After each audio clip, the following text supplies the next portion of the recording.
Hey, welcome to another edition of AGI. Advance, grow, and innovate with AI. Today, I'm thrilled to be here with somebody who is a fellow Midwesterner. He actually lives like one town over from me. Well, you live a little bit further than that. You're over closer to Ohio, aren't you, Brian?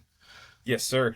Yeah, Yeah, Brian about Winchester. maybe an hour from. Yep. About an hour. I mean, so you're right between me and Kings Island. Anybody who grew up in That's Indianapolis, the best like way you can describe it. they went right past your house on the way to Kings Island at least every summer, guaranteed, right? Kings Island's an Absolutely. amusement park. So, Brian, Yeah, it's tell real us a little bit. simple. Well, real quick, the exit is 123. I've always found that entertaining. It's easy as 123 to find my exit off of 70. That's nice and catchy, so people won't forget how to find you. Yeah, exactly. All right. Well, tell us a little bit about you and your company, your background with technology, and then let's dive into kind of like what the AI landscape looks like right now. Yeah, just a little bit about myself. Born and raised IT, really. My father owned an IT consulting firm where he started off working for Burroughs, then Unisys. So I was tinkering and playing with PCs back in the mainframe days early on, and that just built into a career. Being from Newcastle, Indiana, exit 123, and it's been a good road. And here we are now to kind of segue into AI. What an amazing time to be a part of technology and experience the growth of where technology is taking us, and AI is exactly that. That it is. So I have a first question for you because this is kind of, and I want you to be honest because I know you're a fellow military guy, so you're Yes, probably sir. no BS, right? I have this Exactly. theory that guys like me who come in with zero coding skills, zero background in technology, and have kind of taken to AI like a duck to water are going to kind of annoy you guys that have been tech guys for quite some time. Like pseudo techie guys that think we know what the hell we're talking about. Well, I think that there is the debate of AI. I mean, just because you have AI doesn't make you a doctor. And ultimately, oh, and look, and we've got Eric Moss joining us here. Hello, Eric. Good to see you. Hey, good afternoon, Jason gentlemen. was just talking about like good afternoon. Jason was just asking about the use of AI and people that are taking to it and becoming experts in an area that doesn't really take over the knowledge that someone as myself has attained over 30 years of doing this. But gosh, it gets you pretty gosh darn close, and it's definitely helping people kind of come to the understanding of that knowledge. Yeah. Yeah. Absolutely.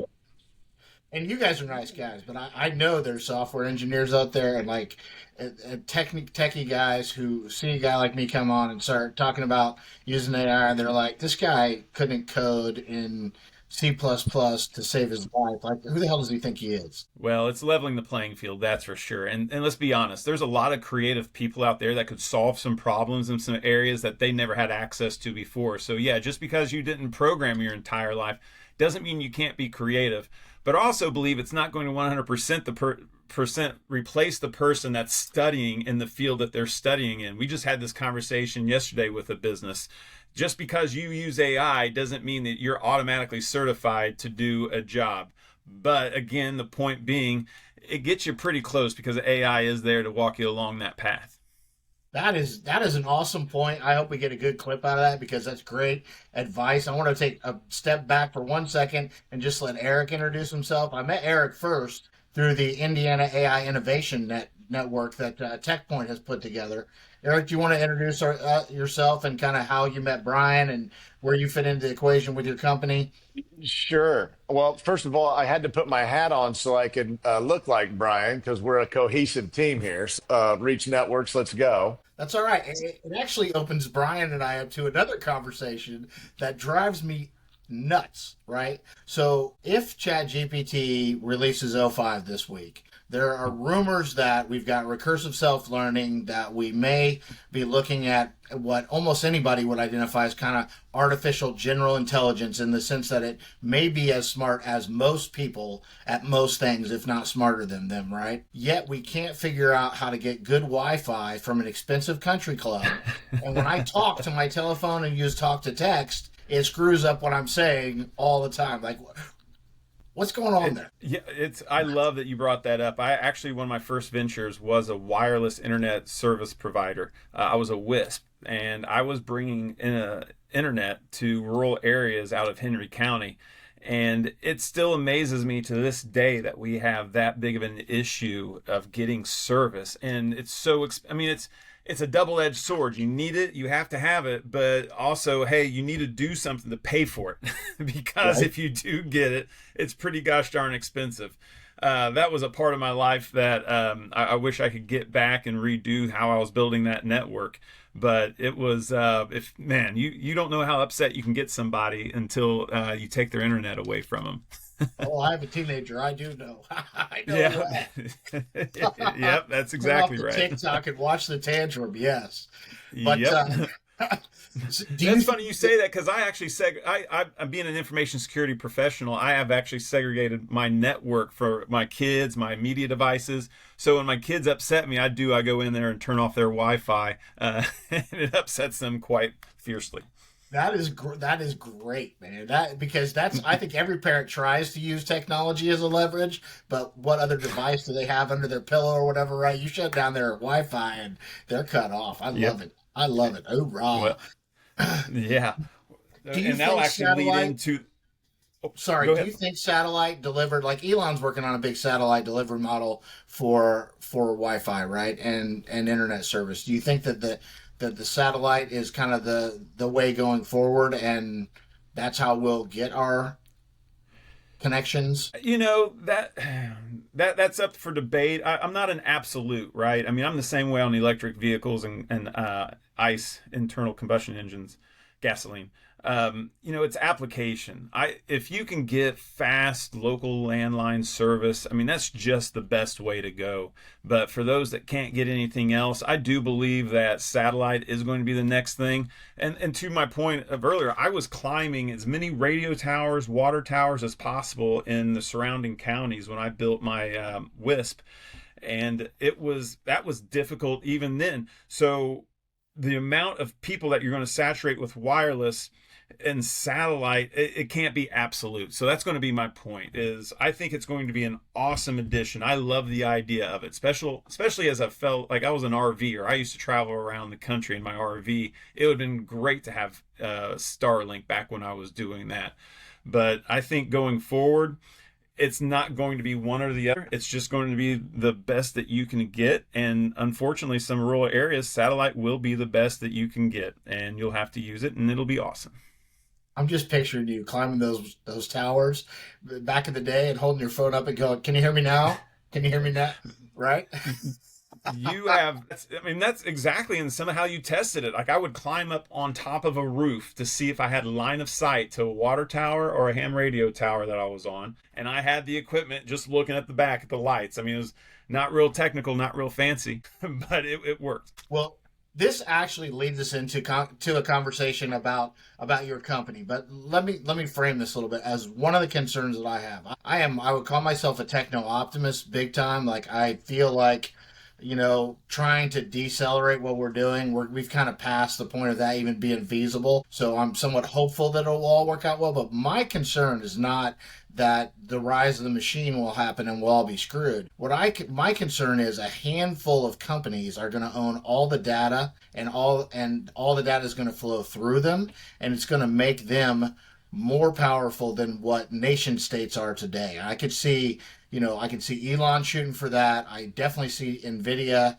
as kind of a monopoly that even Trump said like he wanted to break them up, and his cabinet was like, you can't break them up. Nobody else can do what they do. Like they have 100% monopoly, but they don't have to play by the rules because they have a full stack solution that no one else could provide. Like, are we starting to look at a potential? And this, I know you offer an on-prem device, so I'll let you start talking about that. Are we starting to look at a potential where we're all just too dependent on a handful of gigantic Chinese and American companies that kind of now make all the rules?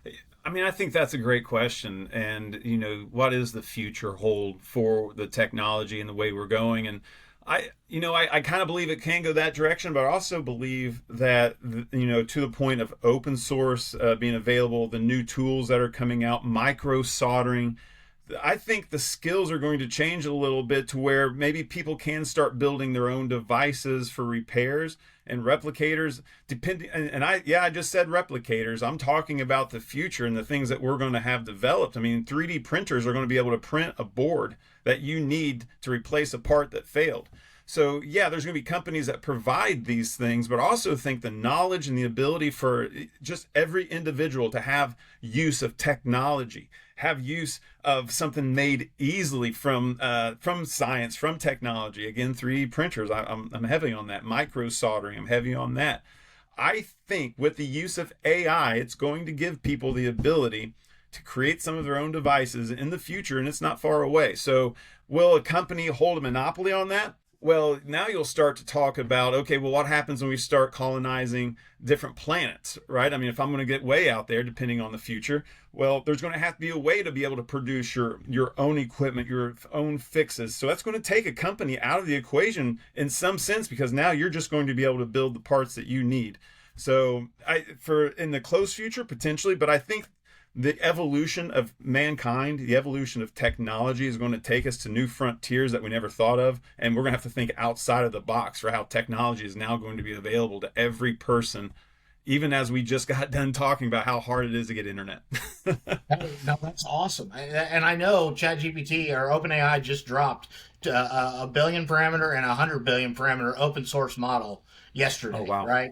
Oh, And wow. so that's going to kind of revolution. That's the equivalent of like GPT-4 Mini in how well it works. So anyone can train off of that. I honestly think, if I don't know if you know who Mira Murati is, she was the CTO at OpenAI that left and did her own thing, but she's been raising billions of dollars based just on her name, and I think Okay. she's going to create a company that will basically come in and fine tune your open source models. They may have their own open source model, but based on your KPIs of your company or whatever, and allow you to then have an on-prem device, which you've already created an on-prem device. Why don't you tell us a little bit about that? Yeah, well, to my whole point of everyone having access to technology and not costing you everything you have to get to it.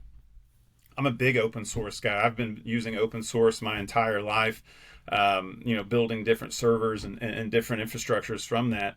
And now with AI, it's no different. There are open source applications that you can install and in your own environment, build your own personal AI. To your point, to where just think when the technology gets to where you don't need 100 GPUs sitting in one of your servers, you can have, just one big powerful GPU that can handle a billion parameters. That is having your own Iron Man Jarvis at your fingertips, where you would absolutely have that entity to be able to work with, to learn.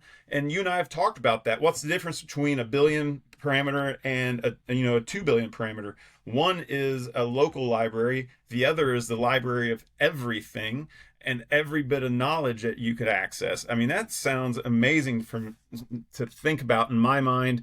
And, I've take my on-prem AI box. I've taken that, built it internally. I believe 100% that people can have this in their environment, disconnect it from the internet, and use all of their personal information with that box. I have now done that, and I've built a small AI on-prem, and I've given it to my daughter. So she's 10 years old. She's going in and asking it a ton of questions. It's just a small 13B parameter AI, nothing fancy.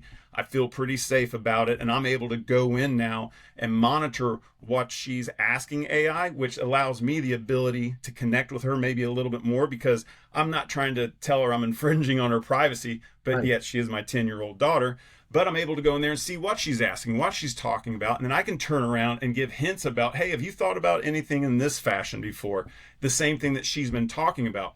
Now take that same thing, put it in your environment of your culture, of your organization, with your own AI box, where you feel completely safe that anything talked about in that box is never going to leave your organization, never going to leave your network. And if you ever get scared that you think it's taking over, you know exactly where it is and you take a bat to it, right? So think about that for culture. understanding what people are asking about in your organization, talking, because people are using AI. Give them a box, on-prem, secure, that you can actually be audit compliant, right? And collect data just about how people are using that. As a business leader, I believe 100% that you're going to get into that box and find out more about your organization than you ever knew. And after 6 months, you're going to have a good roadmap and strategic plan on how to implement a full-on AI program that would be more automate workflow process. I'm a big believer in open source. I'm a big believer in protecting our data. And I think we're getting opportunities to do that, and we should take advantage of it. Well, I love everything you just said. I think this is a great educational opportunity. All right. So I'm going to ask you some questions, and we're going to run into the limit of my knowledge, because I think when you do go to a guy like me who's just learned how to leverage multimodal language models and large language models really well, right? When we first hear this idea of open source, what we think is like, I take this blueprint that's been put out there on the market, and I buy a powerful enough like little NVIDIA box, and I stick that blueprint in there, and all of a sudden I have. But really what most of these companies are doing is they're releasing their weights, but they're not necessarily releasing their training data. Like there's a whole lot more to actually building an on-prem model than just like, sticking your fishing pole in somebody else's bucket and pulling out a fish, right? Can you unpack that a little bit for like lay people? So your question is, let's break it down. How are we using devices now and just building on-prem devices, and how are you fishing, to your point, how are we fishing in that to pull out something of substance? Well, my point is, like, if I wanted to build something using an open source model, right? Mm-hmm. Most of these open source models release the weights, which is how the interior neural networks react and talk to one another. Is that pretty much what weights are inside of an LLM, right? Yeah. So they're releasing basically the blueprint for how the robot works. Let's just use it, because a robot is a physical analogy that people understand. But what they're not teaching, but that doesn't necessarily teach the robot what a cabinet is, what a floor is, what it should do with laundry or anything else. It just teaches the robot how to move around and how to make decisions, but it's not giving it all the background information that it might need. Is that almost how a system works? So you would still need to train when you created your model, you might have used some open source to cut some corners so that you don't have to build all that shit out yourself with a software engineer, right? But you still have to train that weighted model on what you want it to do. Well, and I think that right there, that's a great question for a couple of reasons. The first reason, people think using AI, training AI, figuring out complexities that they want to train it on needs to be the talk. My box and the way I'm implementing what I'm using is even before that. Okay.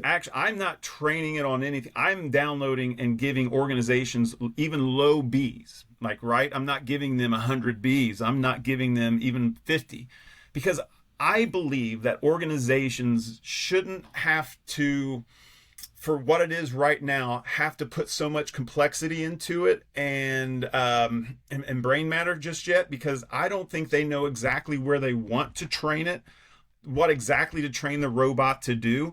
And that's most of the conversations I'm having with business leaders. So I'm actually saying, listen, take this box. It's dirt cheap. It's basically just for the price of the equipment, because you can't sell open source.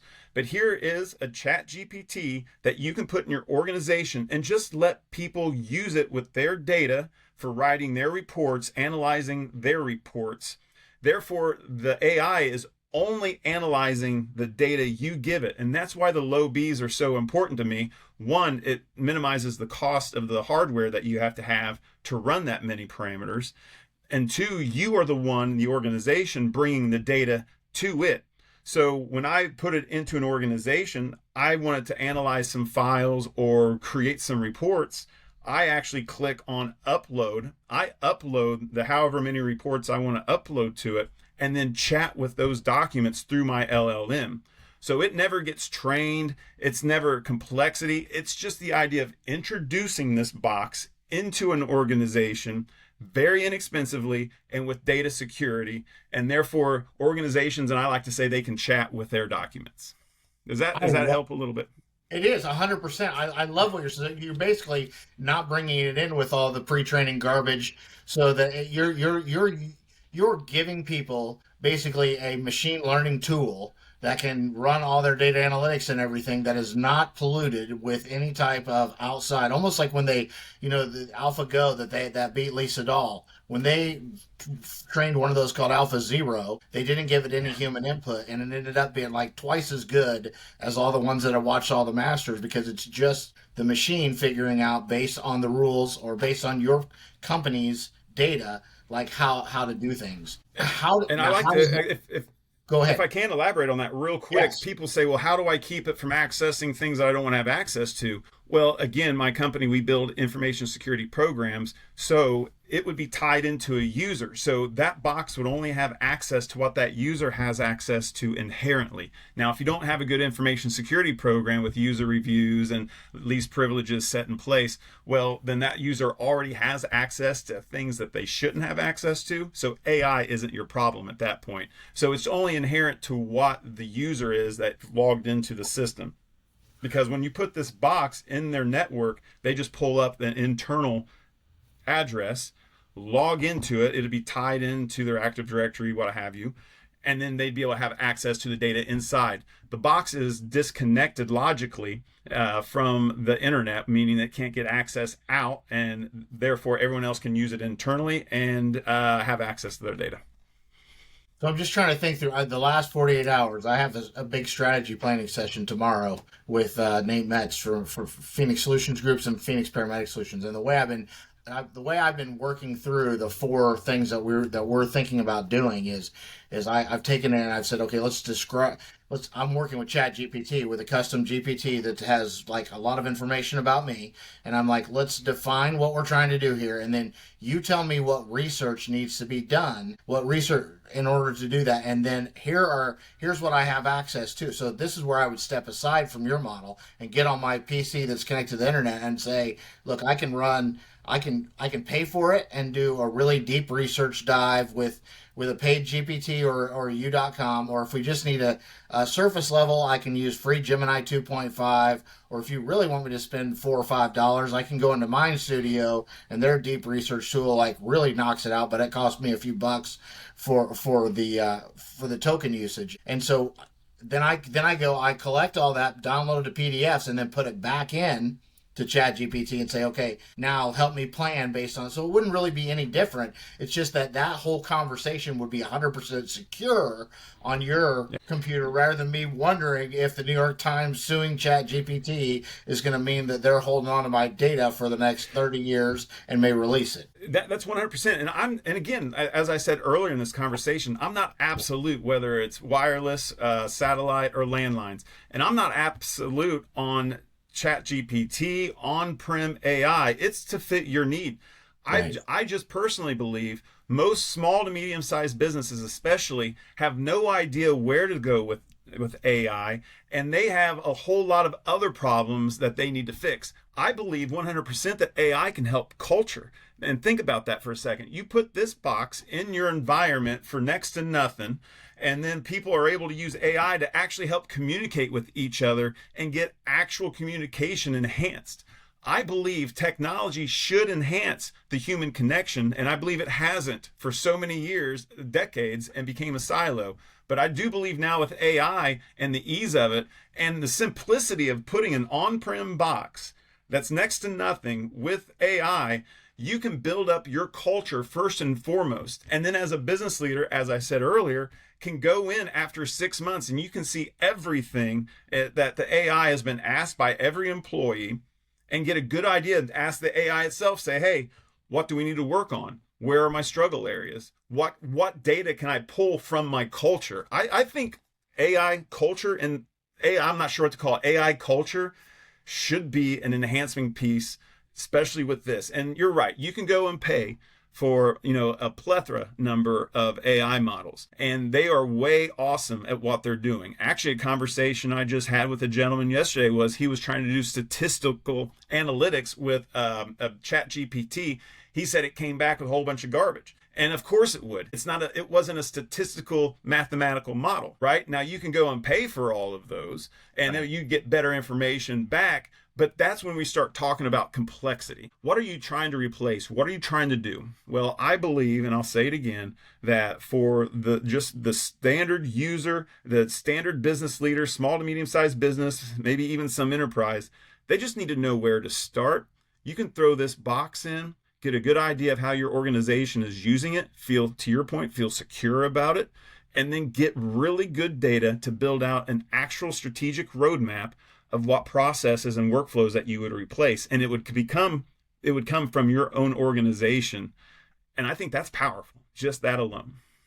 This is kind of my plan on steroids. So I've argued, right? People will say, like, you need to pick a model, pay for it, get enterprise level, whatever, within your small to medium sized business and make sure that's where your employees are. And I'm thinking, well, actually, a small business right now, probably Microsoft or Google are the only two companies that they would trust that much that they could actually sue back and get their money out of it if something went wrong.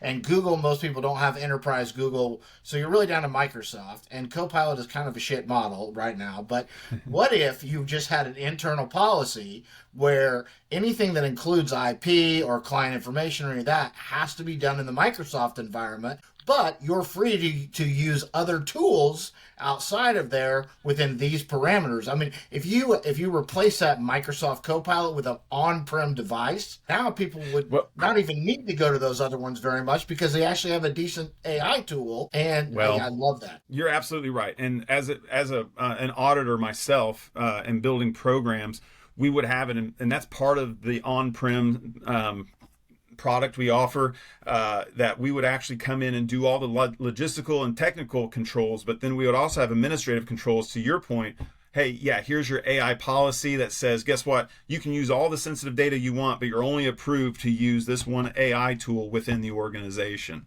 So that's the administrative control that you would feel a little bit more comfortable about, and train people on that. And because I think you're right.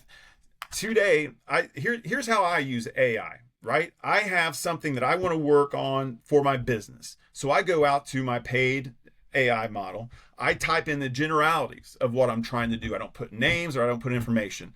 It spits out what I need. And then I take and I cut and paste that into an email it to myself, and then put it into a Word document. And then I start inputting my sensitive information. To be able to do that with my box and give it the sensitive information would just take away would provide me with so much more time, right? And I think how I'm using it, and you're familiar with that, I think that's how most people are using it if they're using it responsibly. But I think there's a whole bunch of people out there not using it responsibly, and the business leaders have no visibility on that whatsoever. And I think they're still using it. So you better go ahead and just spend yourself, 15 grand and get yourself an on-prem box that you can actually feel a little bit more comfortable with the fact that your employees, one, are being lifted up, and two, you're being secure. So the question I see coming into this now with the talk of agents, and it looks like there are some pretty big agentic workflows that are starting to be functional. They were kind of crapped when but everything moves so fast. I mean, it's moving so fast. It's not good 3 months, and it's like, wow, now all of a sudden it's awesome, and give it 3 more months and it's cheap. And so how are agents going to play into this, especially if they're agents that they need to go, like a customer service agent, something that's going to have to get outside of that network? Well, I mean, you've got, it's customer service agents. So most phone companies now are integrating AI and recording those conversations and providing talk points after a call, or even action items, during a call. So, and when you ask how those agents, are you talking about, will the agent as the human piece, will that be removed? And do you think AI will then take over? Is that your thought? I think so. Probably the best internal plan I've heard, and I wish I remembered where I heard it, but I heard a CEO talking about the policy in their company was, if you can come to us and show us how to automate away your job using AI, we will give you Mm. not only a big bonus, but we will move you to a higher position. So I think that if you're a shitbird, you're in a lot of trouble. And if you're not learning AI, you're in a lot of trouble in the next few years. If Well, you're a performer who's willing to explore new things, I think you're going to be one of the rock stars that doesn't have to worry about anything. hey, I think that goes right back to your question about how you think coders are so worried about now people like you coming in and not coding. And that was my point exactly. If you remember, I said creative people are going to shine now with AI, and that's going to change the landscape on every bit of industry that we have. Because yeah, there are smart creative people that haven't spent time coding, haven't spent time in customer service, whatever, but are creative, and now using AI and having that knowledge gap closed tremendously because of AI's help, it's going to give them a chance now to critical think problems and figure out a way to put AI in place. And of course, what's the rebuttal to that? Well, all those people are going to lose their job. Well, no, they're not going to lose their job, because now the skill levels are going to change, and we need those people now to run new skill sets. And guess what? It's going to be easier than ever for them to learn a new skill set because of what we just said. AI is going to enhance them. I believe that one. Even as I say that, I'm reminded of Star Trek Next Generation, where the Borg wants to assimilate. I don't listen. I just made up a graphic. Can I read through this real quick to you and just get your feedback on it? Because this is what I think the skill sets are transforming to, and the skill sets of the next few years will be. All Yeah, right. let's see So it. from education to AI plus domain skill will be AI plus domain skill will be much more important than a piece of paper that says you have an education. People won't ask for your credentials, they'll ask for your portfolio, and a portfolio that shows results. EQ will probably be more valuable than IQ in many situations, because how well you interact with the humans that do stick around is going to be very important. Context and process engineering will become the new form of management. Skills will replace job titles. Data curation and analytics will be kind of the specialized expertise that is really sought out for. And then other specialized expertise, it won't be too long before a generalist who really knows how to leverage technology can fill just about any role in most roles. And then I think consultants will no longer be, and McKinsey's already seeing this, consultants will no longer be that necessary. It will be more applied AI specialists. Well, and every bit of that is will be turning up the status quo now of how we represent ourselves. And again, we're being enhanced. Our titles change a little bit based on our enhancements of using AI. I mean, it sounds so futuristic, but it's not that far, is it? No, it's really not. And now I don't know if you saw this, but Google may have kind of cracked the world model, or gotten a lot closer to it, which means robotics is going to, being able to train robots in a synthetic world is kind of my understanding. Like if they can do that, then they could start deploying robotics a lot more, and embodied AI a lot more, and a lot more safely. Well, and that goes back to my point that I was saying earlier. Now we're going to be able to buy robotic kits. I mean, it's just going to be something that you can put together in your living room. Children were getting robotic kits as now we're going to get robotic kids as adults and be able to put in things that'll, I don't know, take the trash out for us. I mean, we already have lawnmowers that are robotic, right? They're just going to get even better. I think we'll be able to build some of that stuff ourselves. And actually, I'll even talk about that a little bit. The ability to have, let's go to solar panels real quick. The ability of the solar panels to be so widely available. I've taken solar panels and put them on my golf cart with solar controllers, and I've not had to plug my golf carts in for the past 3 years. But the only reason I'm able to do that is because technology is so readily available for everybody. I was able to critical think that and just say, you know what, this will work. I'll put it together. That's no different now. And to the point of my daughter working with AI, she's going to be using AI to ask about school questions as she's studying. And it's going to have so much more good response than it would be if it was me and she came and said, hey, Brian, here's my Dad, here's my social security or social studies book. Can you show me what happened in 1933? I don't know. I mean, how would I ever know that without reading the book? So my point is, it's going to give us more knowledge, right? And real quick, what's data? Ones and zeros. Ones and zeros becomes data. Data becomes information. And our biggest gap is that information to what becomes next, and that's knowledge. And AI is going to be able to close that gap from now. All this information we have, it's going to be able to create more knowledge for us and at faster rates. And to your point, our skills are going to change drastically. Our human mind is going to be able to critical think so much more, and I still think be relevant in the evolution of our species as human race, to be able to be even more creative and be even stronger mentally because we have AI, not because it's going to replace us. And not to be long-winded here, but to your point of what the future holds, my biggest fear is that AI could take and be so easy for humans that we become like that movie Idiocracy, where we are just so reliant on technology that we don't think for ourselves anymore. That would be that's actually my biggest scare.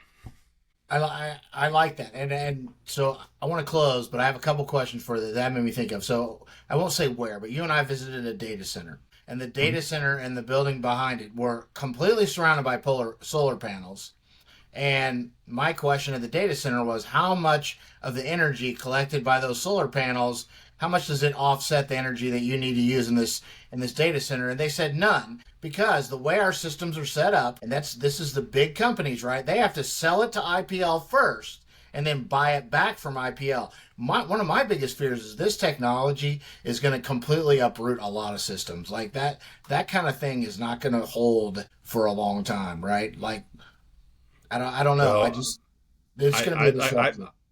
I believe, once 3D printers get better, I read this book called The Future is Faster Than You Think, and I loved that book, and I would highly suggest it to you. But it talked about how quickly within the next 10 to 20 years, replicators like the 3D printers we have will be so much more advanced. We'll actually be printing things that we need, even to the point of medicine, where right now medicine is an N of a number because it fits like a billion people, but we would be able to have nanotechnology working medicine to where we would create our own medicine for any of our ailments, and it would be called N of one because it's for us and we're able to produce it. The true story is some company is going to hold that and somebody's going to get rich off of it. Sure. But I do believe that if it's done right and regulated right, there will be a chance to enhance humanity. And if we're not doing this to enhance humanity, then we're honestly doing it for the wrong reason. And we should just go back to sticks and stones and fires, because that was a pretty comfortable life up to 30 years. Are the people who are doing it to humanity? I mean, they strike me, and this is the pot calling the kettle black, right? When it comes to social services work, if I was honest, it's like the puzzle and the strategy and the systems thinking that draws me to social services work. It's not one-on-one individual caretaking like it is most people. And I wonder if a lot of the people developing this technology aren't like your board game and video game kind of people who are more drawn by how badass of technology can I make than they are by the outcome on humanity. Well, again, you can't have absolutes, right? You've got to have the necessary evils, if I can use that word, for the people that are just out for vanity and their egos. But, if it creates something that we can now take care of our elders and one day myself and yourself, to where I feel bad for somebody having to come in, and I'm sorry to say it, wipe my butt. But if they've got robots that can make my life easier, why would we not be developing that? My wife is in the healthcare industry, and I know how bad it is out there and how bad people are doing. And there's got to be a better solution. And that's my point. If we're not doing this if most of us aren't doing this for the better, then it is all for vanity. It absolutely is. And that would send us down a worse path than what I would like to see. I would not disagree. So I have to ask you the final question, and then we're going to stick around and record on Riverside a little bit more about your company, because the Riverside is a kick-ass technology that makes some great videos. I always ask this at the end of it: if, in your opinion, in the next 15 years, which sci-fi movie do you think probably was closest to having had it right? In 15 years? 10 to 15 years, like when my favorite, and I'll say it again, Star Trek Next Generation. That if we could get close to that, which I think we would be closer to that than ever. I mean, we're already talking about, colonizing, either Moon or Mars. We've got plans for that. We could be doing, now we may not be beaming people up yet, but, I do like spooky action at a distance, and I do like quantum mechanics and quantum physics. So I do know we're doing some pretty cool things in that area, although we're probably not beaming ourselves anywhere yet. But I would like to say Star Trek Next Generation. I like. So you have, see, and I lean us more towards dystopian. I lean more towards Blade Runner. You have more faith in humanity than I do, but I love that. Well, it probably will be Idiocracy. Right. We can't get into that because I finally wasted my time watching that movie, and every liberal that has ever told me I should watch that movie doesn't realize that it's their social policy that creates that dynamic in society anyway. So thanks for giving me an opportunity to throw that out there. But Absolutely. It's been awesome talking to you. I'm going to have you on again. Stick around after I stop the video and we'll talk. All right. Thank you so much. Thank you, man.